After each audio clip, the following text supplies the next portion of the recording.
दोस्तों, किसी ने सही बात कही है कि दूसरों की समस्याओं का आनंद लेना बंद कीजिए, वरना ईश्वर आपको वही गिफ्ट कर देंगे, क्योंकि भगवान वही तो गिफ्ट करते हैं जिसमें हमें आनंद आता है। आदतों को लेकर के आपने बहुत सारी कहानी सुनी होंगी, जैसे आदत से मजबूर होना पुरानी आदत है, जाते आते जाएगी। बहुत सारी कहावतें हैं, जैसी आदत है वैसा जीवन, लेकिन आदत ऐसे नहीं बनी है। दरअसल हम जिंदगी के नाम पर आदतों को ही जीते हैं।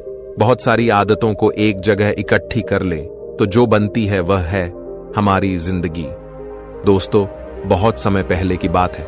एक राजा था जो अपनी प्रजा और अपने परिवार का खूब ख्याल रखता था, लेकिन राजा को अपने आदमियों पर कुछ दिनों से संदेह था और उस राजा के 3 बहुत ही खास मंत्री भी थे जो उसका काम संभालते थे। लेकिन कुछ दिनों से राजा के उन 3 मंत्रियों में से कोई एक मंत्री ऐसा मंत्री था जो राजा के पैसों में गड़बड़ी कर रहा था, और वह मंत्री अपने काम को भी ठीक से नहीं कर रहा था।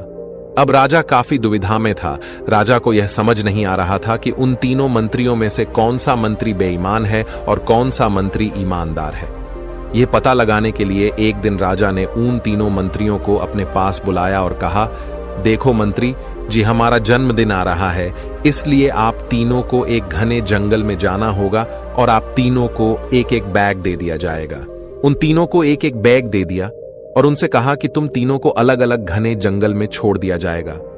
उस जंगल में तुम लोगों को फल के पेड़ को ढूंढना है और अच्छे अच्छे और ताजा फल से इस ठेले को पूरा भर कर लाना है, और तुम तीनों के पास सिर्फ आज शाम तक का ही समय है। राजा के कहे अनुसार वो 3 मंत्री को जंगल में छोड़ आए। उसके बाद वो 3 मंत्री जंगल में आ गए। उसके बाद पहला मंत्री बहुत ईमानदार और मेहनती था, तो उसने राजा के लिए बहुत सारे अलग अलग और अच्छे और ताजा फल से अपने ठेले को पूरा भर लिया। लेकिन उसे यह सब करने के लिए बहुत मेहनत करनी पड़ी। उसने अपना काम पूरा कर लिया था। वह बहुत थक चुका था और उसने अपना काम ईमानदारी से भी किया था। अब दूसरा मंत्री जो था वह बहुत ही चालाक था। उसने सोचा, राजा के पास इतना समय थोड़ी है कि वह यह सब जांच करे कि मैंने अच्छे फल लाए हैं या खराब, तो बिना ज्यादा मेहनत किए उसे जैसे ही फल जमीन पर पड़े मिले, उसने वह अपने ठेले में रख लिया, बिना यह सोचे कि वह अच्छे हैं या खराब जो उसे जमीन पर पड़े। फल मिले थे वह बहुत ज्यादा खराब थे और वह आराम से पेड़ के नीचे बैठ गया। अब तीसरा मंत्री जो था वह बहुत ही ज्यादा बेईमान और आलसी था। उसने सोचा कि राजा सिर्फ ठेले की लंबाई और वजन ही देखेगा, यह नहीं देखेगा कि उस ढेले के अंदर क्या है और कितनी अच्छी और खराब चीजें हैं। तो उस तीसरे मंत्री ने बिना कुछ सोचे समझे अपने ठेले को सूखे पत्तों और कुछ छोटे छोटे पत्थरों से अपने ठेले को भर लिया और वह भी पेड़ के नीचे बैठ गया और शाम होने का इंतजार करने लगा। राजा के कहे मुताबिक समय समाप्त हो चुका था, शाम भी हो चुकी थी। अब वह 3 मंत्री भी एक साथ अपने अपने ठेले के साथ राजा के महल में वापस आ गए। राजा ने देखा कि वह 3 मंत्री जंगल से वापस आ गए हैं, तो राजा ने उन 3 मंत्रियों के ठेले को खोलकर देखा नहीं कि उसके अंदर क्या क्या है, और उसने उन 3 मंत्रियों को अलग अलग जेल में 1 महीने के लिए जेल में कैद कर दिया।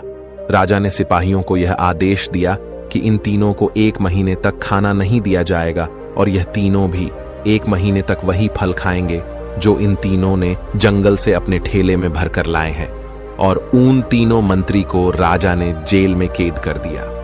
तो जो पहला मंत्री था जिसने अपने ठेले में अच्छे और ताजा अलग अलग फल अपने ठेले में जमा किए थे, उसने जेल में 1 महीना आराम से गुजार लिए, अच्छे फल खाते हुए जो उसने खुद जमा किया था। उसके बाद जो दूसरा मंत्री था जिसने बेकार और खराब फल अपने ठेले में रखे थे, उसे वही बेकार और खराब फल 1 महीने तक खाने पड़े और वह उस जेल में ज्यादा दिनों तक टिक नहीं पाया और बाद में वह खराब फल खाने की वजह से बीमार पड़ गया और उसकी तबीयत खराब हो गई। अब जो तीसरा मंत्री था जो बहुत ही बेईमान और आलसी था, जिसने अपने ठेले में सिर्फ सूखे पत्ते और कुछ छोटे छोटे पत्थर भरे थे, क्योंकि उसके ठेले में खाने के लिए कुछ सूखे पत्ते और कुछ छोटे छोटे पत्थर ही थे, तो वह 1 महीने के लिए क्या खाता। और तभी उसे अपने बेईमानी और आलस्य पर पछतावा होने लगा कि शायद मैंने उस दिन थोड़ी मेहनत करके इस ठेले में फल रख दिए होते तो आज मेरा ये हाल नहीं होता। और वह बिना कुछ खाए वह मंत्री जेल में 2 दिन के बाद ही जेल के अंदर ही भूख के कारण मर गया। तो दोस्तों, इस कहानी से हमें यह सीख मिलती है कि हम जो आलस और बेईमानी करते हैं, बेईमानी मतलब अपने ही काम में अपना कुछ नहीं करना, अपना मन नहीं लगाना और खाली बैठे रहना, तो उससे आज तो हमें कोई फर्क नहीं पड़ता। आज तो हम अपने काम में आलस करके आराम कर लेते हैं, लेकिन कल भविष्य में कुछ दिन के बाद हमें उस पर पछतावा होता है। आपने बहुत से लोगों को यह कहते हुए सुना होगा कि काश उस समय पर मैं ऐसा कर लेता तो आज उस इंसान की जगह मैं होता, लेकिन उस समय पर उन लोगों ने आलस को अपनाया था, इसीलिए वह आज जहां के वही है। और जिसने मेहनत को अपनाया था वह इंसान अपनी मंजिल में आगे बढ़ गया।